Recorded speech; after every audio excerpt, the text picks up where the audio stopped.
Bharat Ratna doctor Babasaheb Ambedkar यांच्या जयंतीच्या निमित्तानं नागपूरच्या दीक्षाभूमीवर जोरदार तयारी करण्यात आल्याचं चित्र आपल्याला पाहायला मिळते। आपण जर या ठिकाणी बघितलं तर दीक्षाभूमीवर वेगवेगळ्या प्रकारची लाइटिंग लावून या ठिकाणी दीक्षाभूमीचं एक रूप जे आहे ते बदलल्याचं स्वरूप या ठिकाणी पाहायला मिळते। आपल्याला रंगीबेरंगी लाईट पाहायला मिळते। सोबतच या ठिकाणी जर बघितलं तर बाबासाहेब आंबेडकरांच्या जयंतीच्या निमित्ताने लाखो अनुयायी दीक्षाभूमीवर येणार आहे आणि उद्या लाखोच्या संख्येने अनुयायी येणार असल्यामुळे प्रशासनाकडून आणि पोलीस विभागाकडून जर आपण या ठिकाणी बघितलं तर मोठ्या प्रमाणात तयारी करण्यात आल्याचं चित्र सुद्धा या ठिकाणी पाहायला मिळते आहे।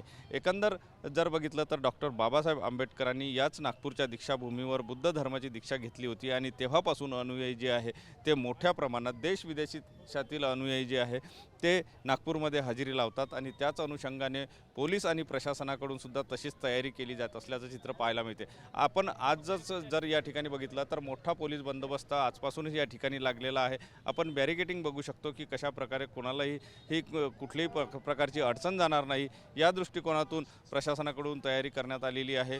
पोलीस विभागाने कडेकोट असा बंदोबस्त या ठिकाणी लावलेला आहे आणि एकंदर म्हणजे जे उद्या जो डॉक्टर बाबासाहेब आंबेडकर यांच्या जयंतीचा उत्साह आहे तो त्या निमित्ताने वेगवेगळ्या प्रकारचे आयोजनसुद्धा या दीक्षाभूमीवर होणार आहे। शहराच्या वेगवेगळ्या भागात आयोजन होणार आहे आणि त्याच दृष्टिकोनातून या ठिकाणी जर आपण बघितली तर मोठी तयारी पाहायला मिळत आहे।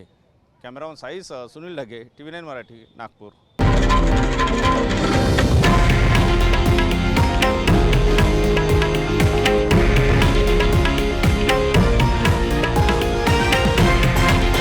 हे आहे देशातील नंबर 1 न्यूज नेटवर्क आणि आपण पाहत आहात TV9 मराठी, एकमेव।